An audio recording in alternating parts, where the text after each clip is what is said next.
وہ روح کیجیے گا آئیں گے اور روح لے کر چلے جائیں گے. نہ سوالوں کا پتہ، نہ منظور کا اعتبار، نہ دیر عمر والوں کا اعتبار، نہ بڑی عمر والوں کا اعتبار. اسی لیے حضور اکرم صلی اللہ علیہ وسلم نے صحابی رسول سے فرمایا کہ مجھے تو اتنا بھی یقین نہیں ہے کہ میں اپنے دائیں جانب سلام پھیرتا ہوں تو پھر بائیں جانب سلام پھیرنے تک میں رہوں گا بھی دنیا کے اندر، یا پھر مجھے اللہ کے حکم کے مطابق چلے جانا پڑے گا. یہ چند گھنٹوں کا مہمان جو ہمیں سے ہر ایک کو گزرے ہوئے پورے مہینے کے اعتبار سے اگلے بچے کی زندگی کے موقع میں ایک شیڈول بنانے کا سبق دیتا ہے، ایک نظام العمل تیار کرنے کا درس دیتا ہے کہ کس طرح اس ماہ کی راتوں میں ہم نے اٹھ کر ایک عبادت سحری کا اہتمام کیا، کس طرح کی مبارک راتوں کے آخری حصے میں اٹھ کر کچھ نمازوں کی شکل میں رکعتوں کی ادائیگی کا اہتمام کیا، اللہ کو بنانے کا اہتمام کیا، تہجد کی شکل میں، نوافل کی شکل میں اللہ سے مانگنے کا اہتمام کیا، اور کس طرح ہم نے اپنی زندگی کا اس ایک مہینے میں شیڈول بنایا تھا، نظام الاوقات ہم نے بنایا تھا کہ صبح اٹھ کر اس وقت کچھ ادا کرنا ہے، نمازیں پڑھنا ہے، اس کے بعد پھر سحری کے نام سے بدن کچھ لقموں کو کھانا اور استعمال کرنا ہے، اور پھر چند وقت کے گزرنے کے بعد اللہ کے ایک فریضے کو ادا کرنا ہے، پھر اس کے بعد سے لے کر ایک اور فریضہ افطار کے وقت تک کس طرح ہم نے اپنی زبان کو غلط استعمال ہونے سے بچایا، اپنے آنکھوں کو غلط سننے سے بچایا، اپنی زبان سے غلط بولنے سے بچایا، اپنی آنکھوں کو غلط دیکھنے سے بچایا، اور اپنے دل و دماغ میں برے خیالات لانے سے بچایا، اور اپنے پیروں کو ناجائز اور گندی جگہوں پر لے جانے سے بچایا، اور اپنی تجارت میں غلط ہونے سے اپنے آپ کو بچایا، بازار میں غلط الفاظ استعمال کرنے سے اپنے کو بچایا، غلط دوستی سے ہم نے اس ماہ میں اپنے کو بچایا، اور غلط کہنے سے ہم نے اس ماہ میں اپنے کو بچایا. گھریلو ماحول کے اندر اور گھریلو معاشرتی زندگی کے اندر ہم نے اپنی خواتین کے ساتھ، چاہے وہ ماں کی شکل میں ہو، وہ بیوی کی شکل میں ہو، وہ بیٹی کی شکل میں ہو، یا وہ بہن کی شکل میں ہو، یا وہ اپنے اور کسی رشتے داری کی شکل میں ہو، کس طرح ہم نے ان کے ساتھ اس نے سلوک اختیار کیا، اچھا معاملے کے ساتھ ان کے ساتھ پیش آئے، اور ان کے ساتھ اس نے سلوک کا مظاہرہ کیا، اور کتنا ہم نے اپنے چھوٹوں اور بچوں پر شفقت کا معاملہ کیا، کتنے آنے والی مصیبتوں کو ہم نے جھیلا اور برداشت کیا، صبر کے ساتھ ہم نے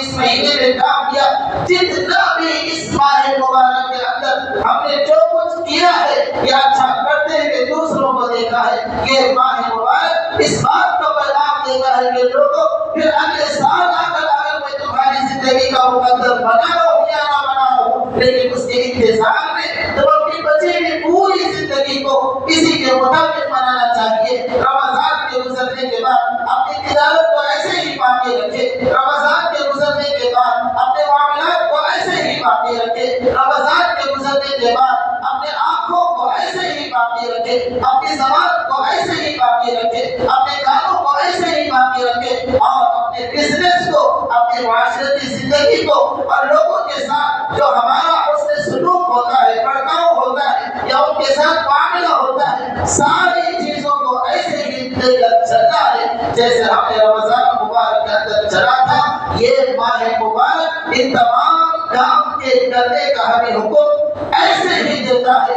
جیسے ہم نے اس مہینے کے اندر کیا گیا تھا.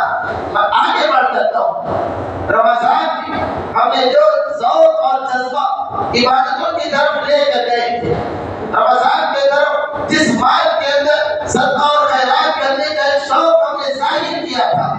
رمضان مبارک کے اندر جس طرح ہم نے اپنے ظاہری حلیے اور لباس کو بنایا تھا، ایک تو باطنی حلیے کو بنانے کی ہم نے فکر کی، ذکر کے ذریعے سے، استغفار کے ذریعے سے، تلاوت کے ذریعے سے، تراویح کے ذریعے سے، روزوں کے ذریعے سے، اور دوسرے نوافل اور رکعتوں کے ذریعے سے. بالکل اس طرح ہم کو غیر رمضان بھی اپنے روح کی حفاظت کرتے ہوئے، اپنے باطنی روح کی حفاظت کرتے ہوئے، اپنے ظاہری جسم کی شکل کی صورت کی ایسے ہی حفاظت کرنی چاہیے جیسے ہم نے رمضان المبارک کے اندر کیا تھا۔ جو چیزیں جن چیزوں کو ہم رمضان ناجائز چیزوں کو ناجائز سمجھا ہی تھا،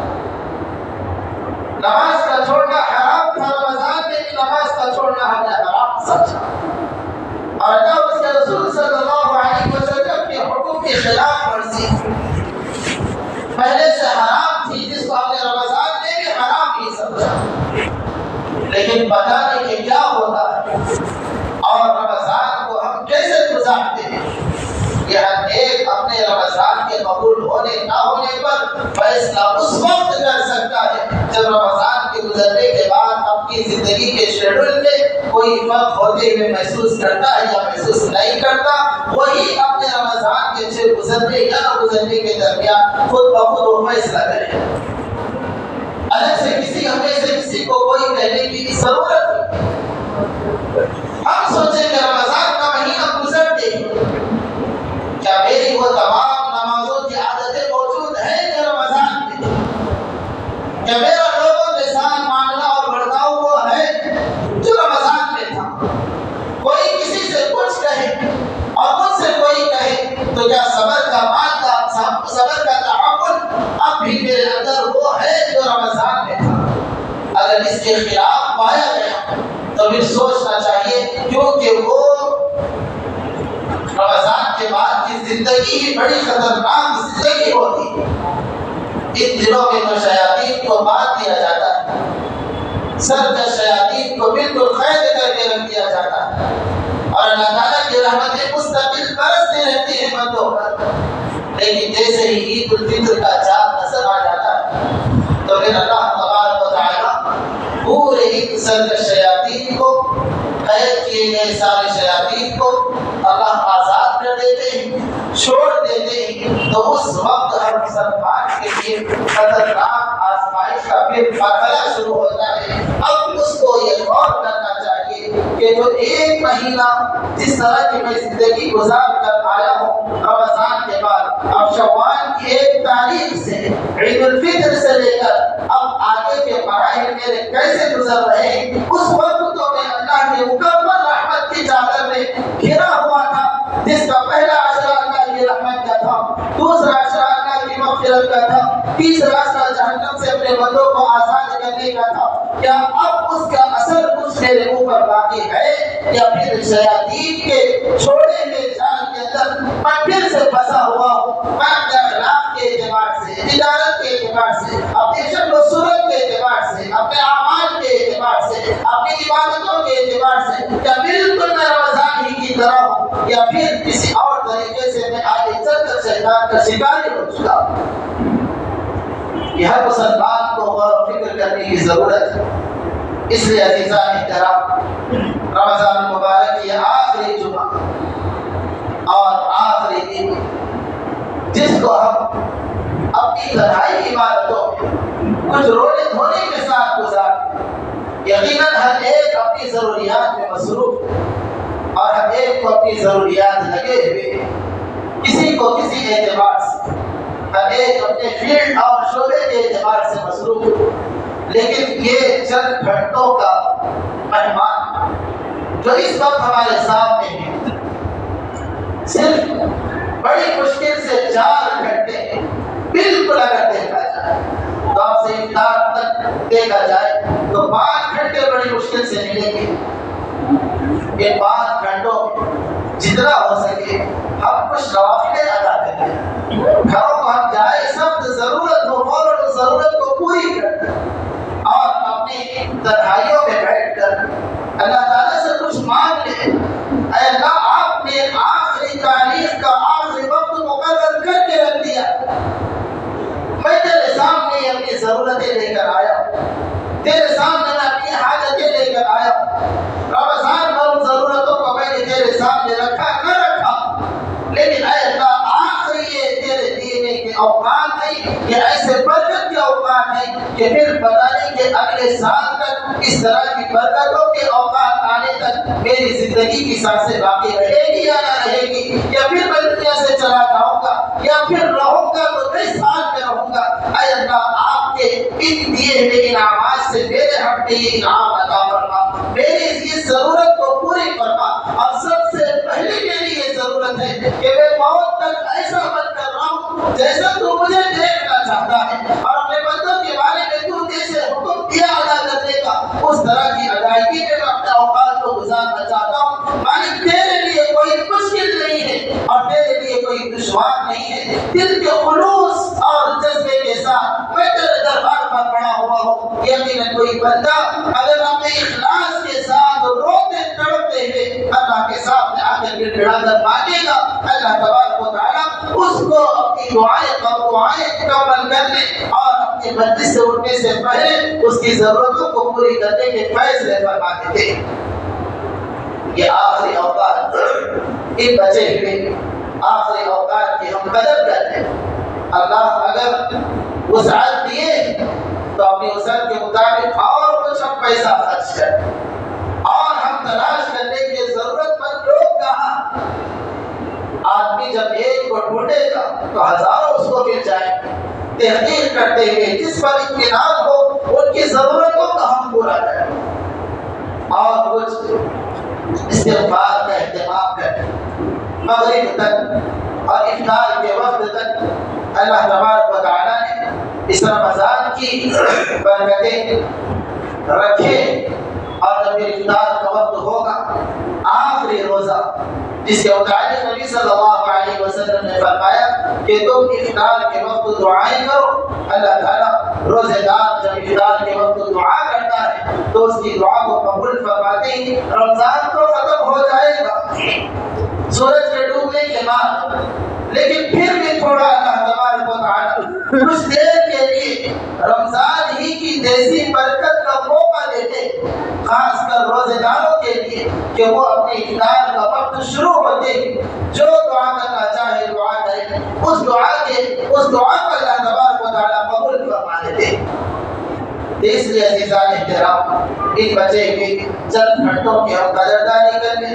اور ان اعمال میں اپنے کو گزاریں۔ اور آخری بات